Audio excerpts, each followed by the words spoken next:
Hey guys, today the boring working part is already over. Now it's time to do something more exciting. Visiting someone else in his studio, and there's really nothing more exciting for me than checking other people's studios out. Camera again dropping. The only thing that might be more exciting is driving this car. It's a brand new Mercedes with those flaps to shift the gears, so I feel like a Formula 1 driver.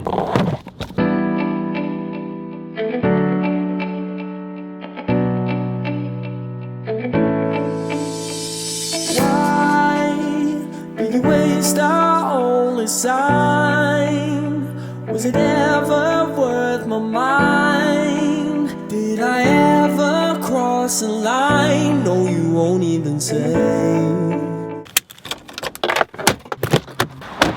Really a great car, but unfortunately only a rental car. Maybe one day. Hi.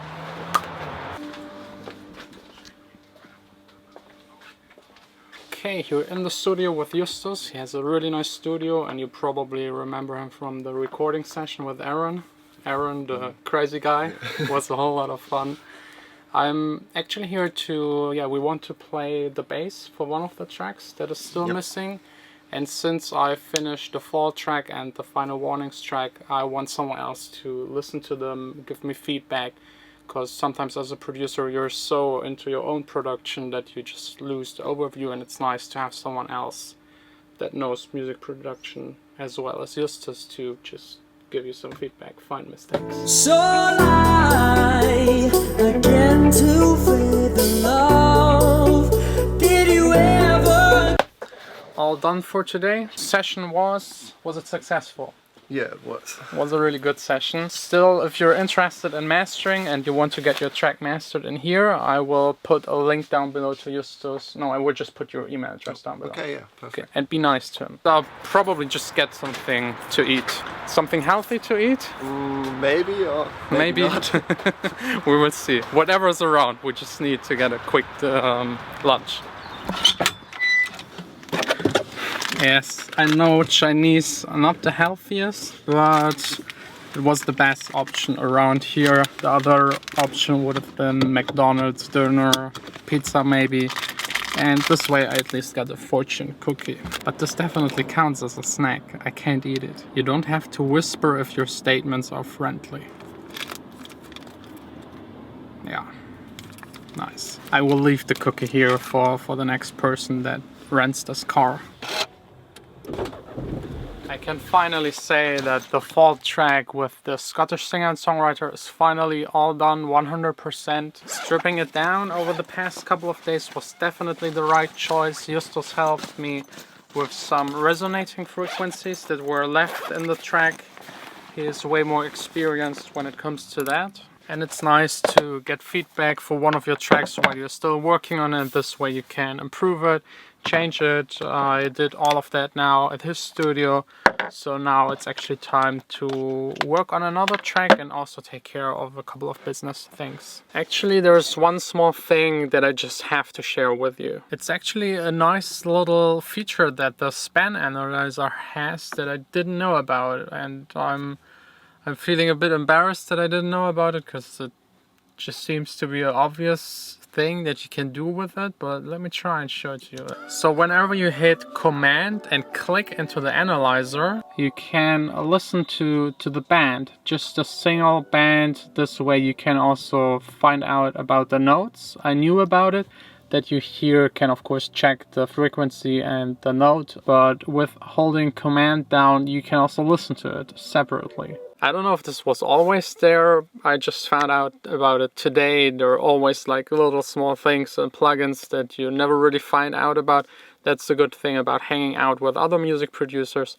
You just learn things like these. And of course also videos like this will help you to find these things. Would be really interesting to know if you already knew about this feature or not. And if you're still not using the span analyzer, just get it. It's by a company called Voxengo. It's for free, and it's probably one of the best tools to get a nice overview over your track.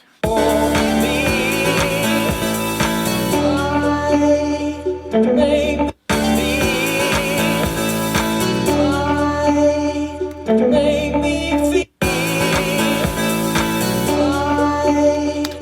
I'm just changing here the last little automation in the rising noise sound. I just bounced out a white noise. I put a filter on top here, this creative filter by Sonoxus, and I faded it in with the automation and Logic, so it's constantly rising.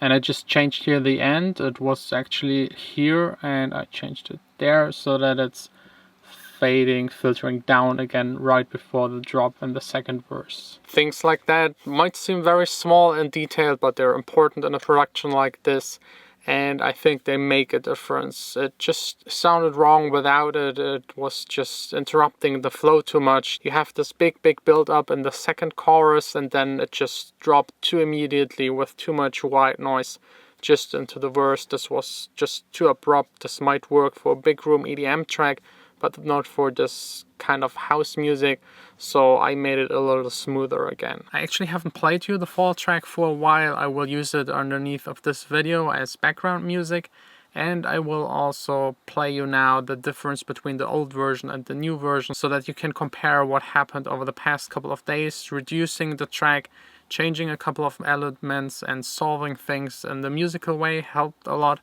And also today getting rid of some of the resonant frequencies helped a lot. So it's now finally all done, all mixed. It sounds amazing, took quite a while, but I think the difference to the earlier version is just huge. Just another small quick tip: if you mark a track on your computer and hit the space bar, it will open up this preview window. And with the arrow keys, if you change to another track up or down, it will change to this track and you can hit the same spot and this way compare two tracks without any gap in between, which is super handy to have. In every other music playing software, if you skip a track, you change a track, you will have a small gap, and this makes it way harder to compare two versions. And with this little trick, there is just really absolutely no delay, and it's just perfect. I think the only other option would be to get a plugin. I think there's some certain plugins out there to A and B test tracks. Is it you or is it me? I don't know, I just keep letting us go. It's time to know when we both can finally grow. So don't fall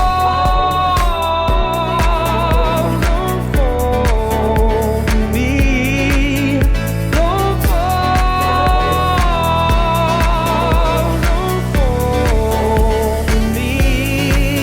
So that's basically the difference between the old and the new version. I think the new one sounds a lot nicer. It's way wider.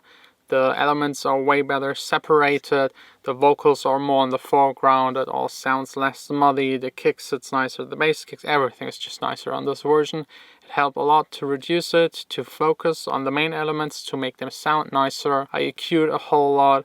I compressed a whole lot. I took care of the vocals. They had way too much dynamic, which always happens when the singer isn't really going back from the mic when he's singing really loud. That's usually what a good singer does, but some are not used to record in the studio, so they just stand in front of the mic, don't move at all, and then you have to put a lot of work into fixing the vocals. I did it with a nice little plugin by Waves. That's the plugin. Basically, whenever something loud is played, it's reducing it, and whenever something quiet is played, it's raising the volume. It's kind of doing what a compressor does, but in a more sensitive way and without changing the sound. It's really just applying volume automations on top of your vocal track. Back in the days, you had to do it by hand, but now this is just doing all for you.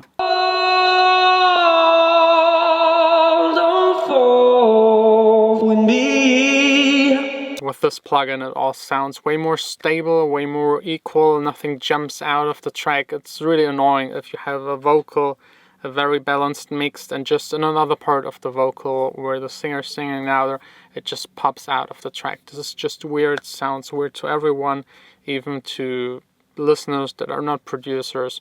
That's definitely something you should check. At least in electronic music, it's very important to control the dynamics. If you make acoustic music or classical music, it's totally different. It changes way more in volume. It's less hard on the volume in the mastering, because electronic music just gets crushed. So you don't want to have anything that jumps out. But if you have like a classical piece of music, it will have a lot of very, very quiet parts and a lot of very loud parts. So the contrast and the dynamic is way bigger than in a club or pop track.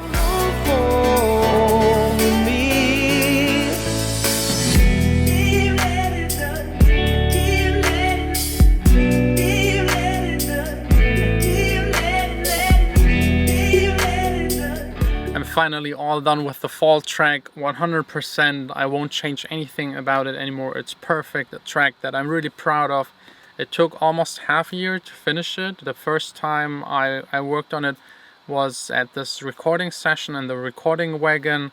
Then all of it got cancelled. I couldn't use the vocals. Then I got new vocals. The vocals that I have on the track right now, they are way better than the previous vocals. I'm really happy with this track, with the end result, and I can't wait to share it with you and release it. It's about time to hit Command B, bouncing it out for the very last time directly as the pre-master, as a WAV file, so I can't change anything about it anymore. And while it's bouncing, I got even more great news for you. Actually, not really for you, it's more for me great news.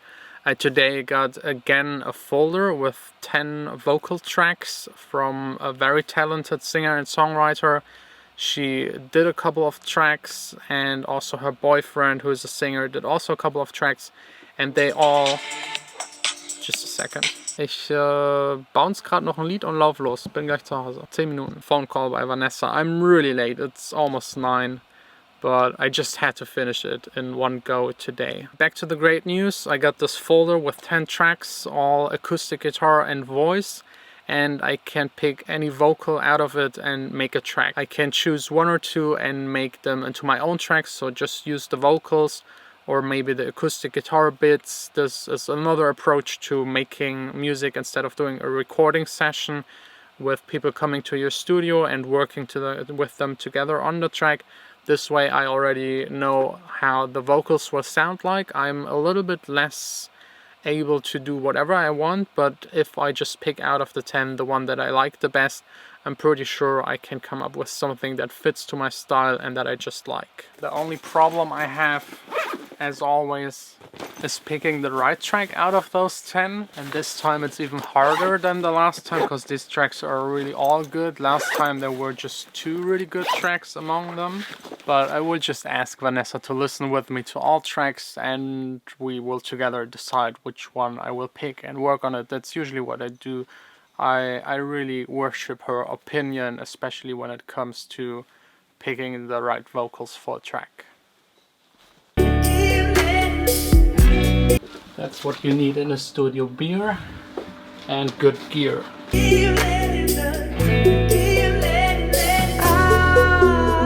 could wait for this another time.